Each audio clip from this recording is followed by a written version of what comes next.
The refugee ship was never supposed to reach Earth. Its navigation core had failed 3 jumps earlier. Its fuel reserves were nearly gone. Its crew had stopped pretending they knew where they were. They were not looking for sanctuary anymore, only somewhere to crash. The vessel fell out of faster-than-light travel in the outer edge of an unremarkable yellow star system. Its hull was split in 3 places.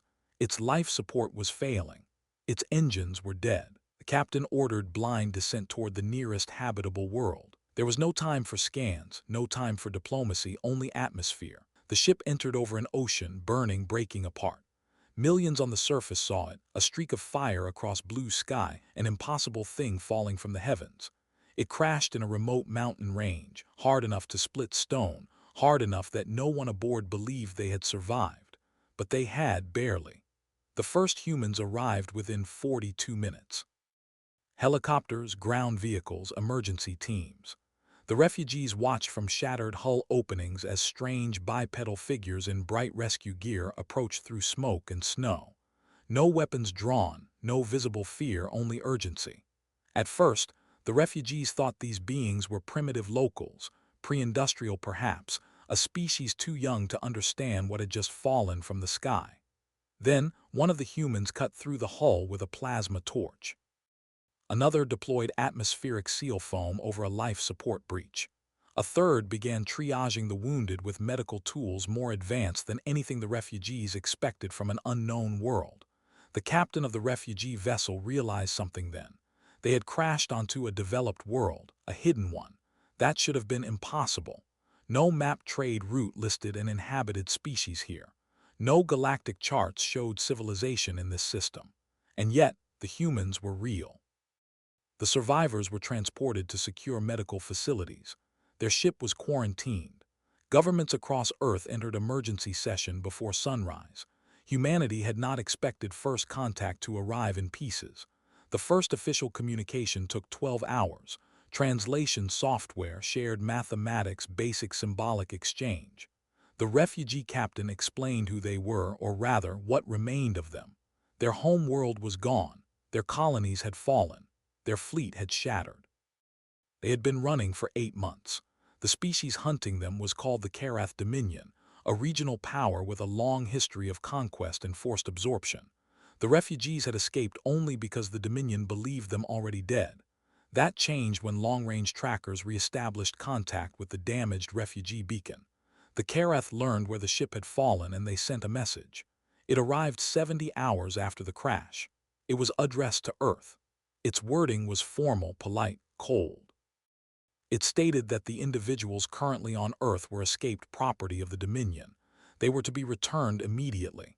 Failure to comply would be interpreted as hostile interference in Dominion internal affairs.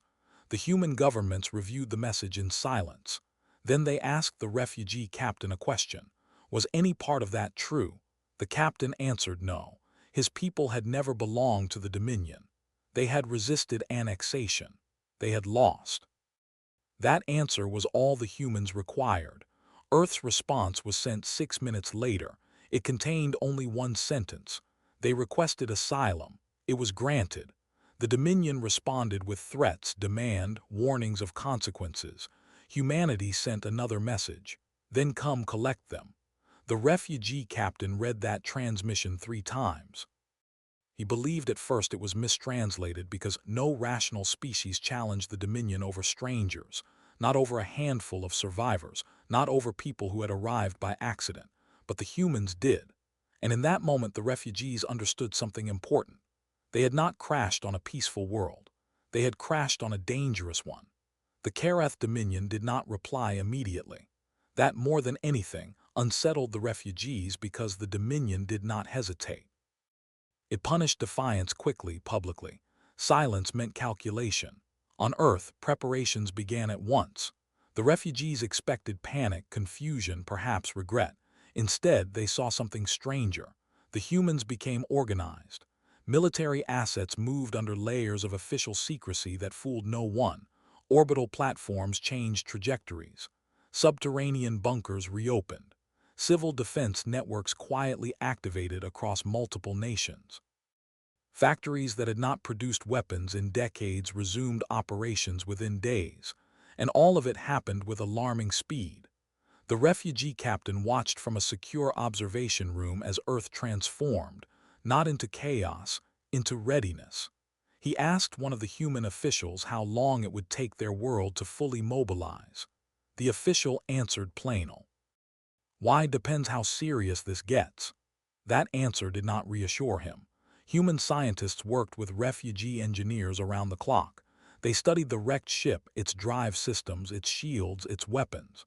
The refugees expected slow progress. Instead, the humans learned far too quickly. They asked difficult questions, precise questions, questions that suggested they were not merely curious. They were looking for weaknesses. Within 4 days, human analysts had built tactical models of Dominion ship behavior. Within 6, they had simulation projections. Within 8, they had theories, and every theory centered on one conclusion. The Dominion relied on intimidation.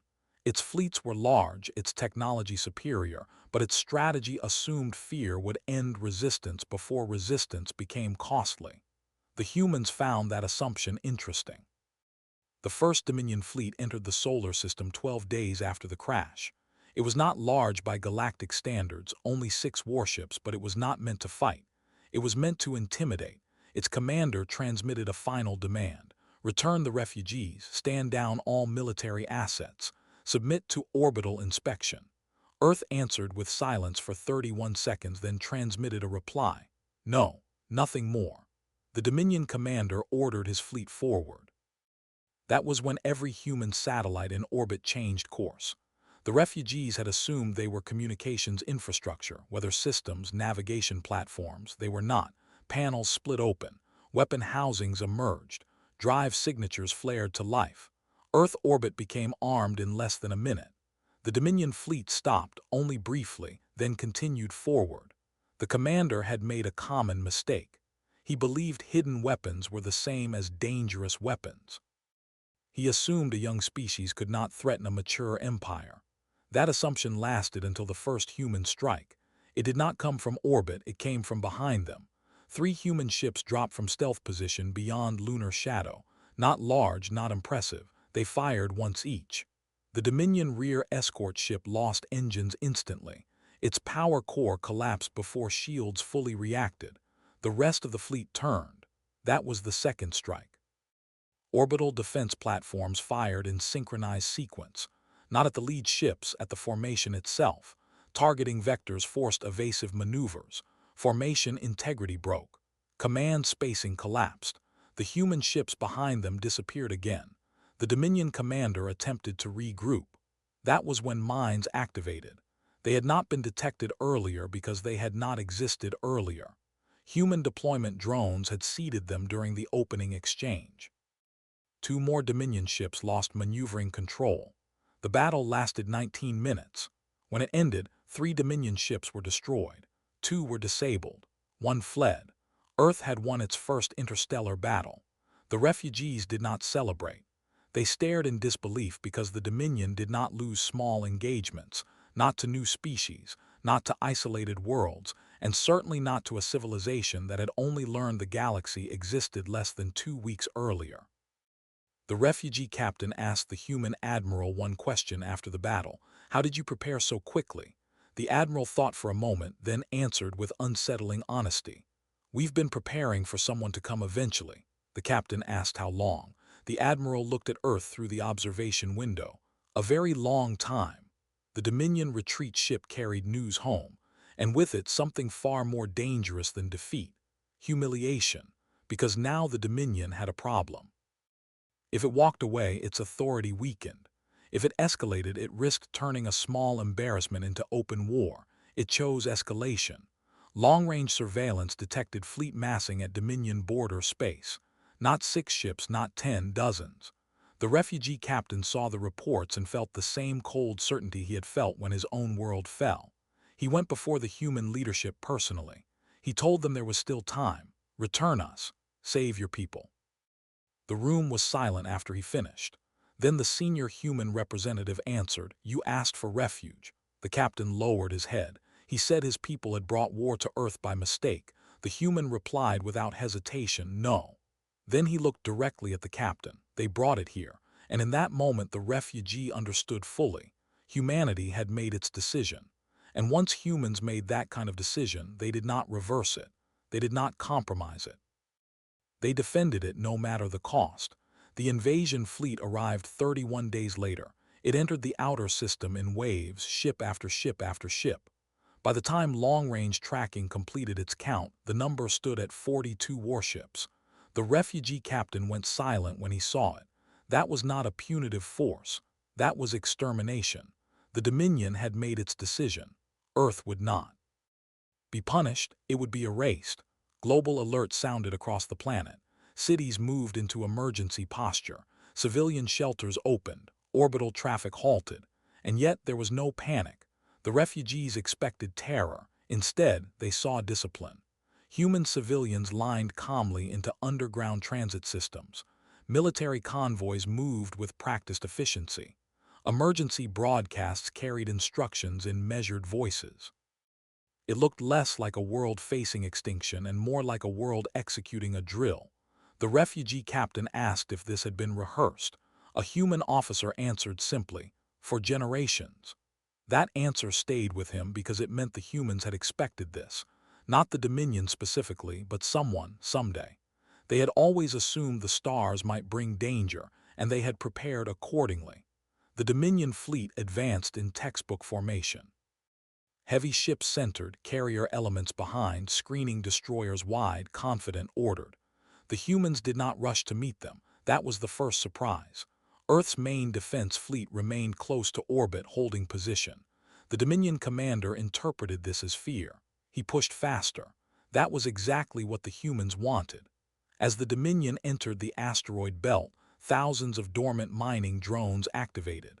At first, the Dominion ignored them. Civilian equipment posed no threat.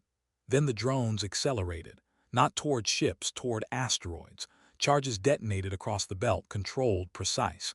Entire fields of rock shifted at once. The Dominion formation broke to avoid collision.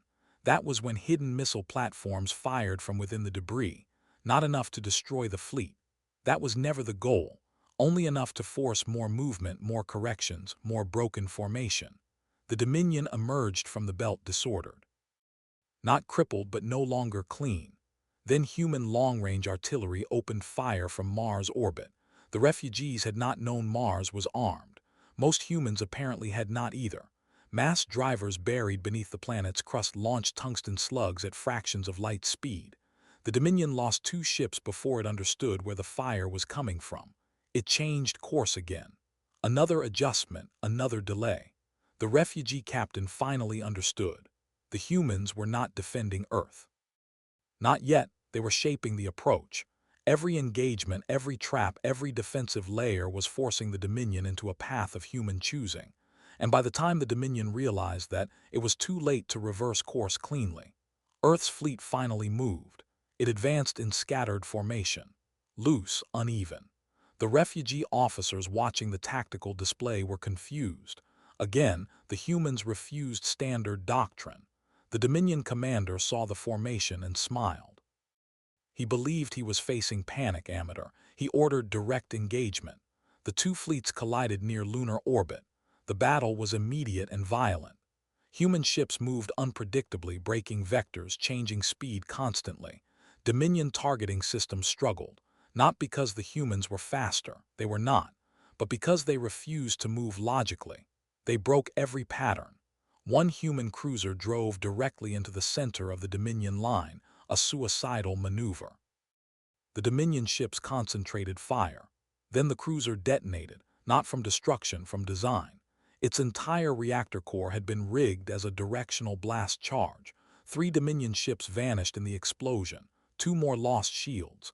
The refugee captain stared in horror. The humans had built a ship to be used as bait and then sacrificed it willingly. That was when fear entered the Dominion command channels, because rational enemies preserved assets. Rational enemies valued ships, valued formations, valued survival. Humans valued victory more. The Dominion line faltered only for seconds, but humans did not need more than seconds. They hit the weak points instantly, fast, precise. The battle turned, and for the first time in its expansion history, the Dominion began to lose a major fleet battle. But the war was not over, not yet, because even wounded, the Dominion still had numbers, still had mass, and humanity's greatest gamble had not yet been revealed. The Dominion fleet still outnumbered the humans, even after the losses, even after the traps, and everyone on both sides knew it. The battle near lunar orbit had bloodied them, but it had not broken them. The Dominion commander reorganized what remained of his formation. He abandoned elegant doctrine, abandoned precision. He ordered brute advance. Every surviving ship was to push directly toward Earth, ignore losses, ignore harassment, close range, and overwhelm by force. The human fleet fell back, steadily, deliberately. To the Dominion commander, it looked like retreat. To the humans, it was timing. The refugee captain stood in Earth's orbital command center, watching tactical projections update every second. He saw human officers moving with strange calm. No shouting, no panic, only controlled focus. He asked the nearest admiral if they were losing. The admiral answered without looking away from the display, "Not yet." Then the Dominion crossed the line. A point in space with no visible marker, no structure, no ships, nothing at all. And then Earth's moon changed. Massive sections of its surface split apart. Entire hidden weapon batteries rose from beneath lunar regolith. Rail cannon, missile silos, directed energy arrays. The moon itself had been turned into a fortress. The first volley lit space white. The Dominion front line disappeared under concentrated fire so dense that sensors briefly failed to track individual impacts. 3 ships were destroyed instantly. 5 more crippled. The Dominion commander froze for one fatal moment. He had not believed any species would militarize its own moon. The humans had. Because humans had looked at every object in their home system and imagined how to weaponize it. The Dominion attempted full retreat. That was when the second trap activated. The human ships that had been retreating turned simultaneously. Fresh reserve squadrons emerged from Earth's far side. Orbital platforms fired from behind. Lunar batteries continued pounding from the flank. The Dominion fleet was surrounded. The battle became slaughter. But even in collapse, the Dominion was dangerous. A damaged heavy cruiser broke formation, its engines overloaded, its trajectory locked directly toward Earth. The refugee captain understood immediately. The ship was trying to crash itself into the planet. Even dead, it could still kill millions. Human interceptors engaged. They failed to stop it. Orbital guns fired, too slow. The cruiser kept coming, burning, broken, still descending. Then one human ship turned, a destroyer already crippled in the fighting, its hull torn open. Its engines failing. Instead of retreating, it accelerated straight toward the falling Dominion cruiser. The refugee captain watched in silence as the small human vessel transmitted one final signal. Not to command, not to the fleet, to Earth itself. "I sent the message. See you starside." Then it struck. The collision shattered both ships high above the atmosphere. Debris burned harmlessly across the sky like artificial meteors. Billions on Earth looked up that night and watched strangers die to protect them. The Dominion surrendered 3 hours later, not because every ship was destroyed, not because none remained capable of fighting, but because their commanders no longer believed victory was possible. They had come expecting primitives. They had found something else, a species that weaponized patience, a species that prepared for nightmares before they arrived, a species willing to burn its own ships, its own blood, its own sky before surrendering those under its protection. War ended there, but its consequences did not. Across known space, the story spread. A refugee ship had fallen onto an uncontacted world by mistake. That world had been asked politely to surrender the survivors. It had refused, and when threatened, it had gone to war with an empire. Not for territory, not for resources, not for revenge, for refugees, for strangers, for people who were not theirs until they asked for help.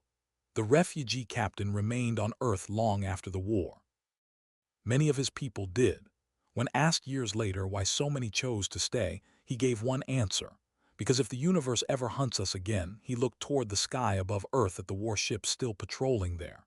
There is no safer place to stand than behind humanity, and throughout the galaxy, governments updated their strategic doctrines. Military academies rewrote threat assessments. Diplomats changed language in their first contact protocols. One new advisory was added almost everywhere. If humans offer protection, believe them. And if humans declare someone under their protection, do not test what that means. Because the most dangerous thing in the galaxy is not human strength, not human weapons, not even human strategy. It is the simple fact that once humans decide you are theirs to protect, they do not let go.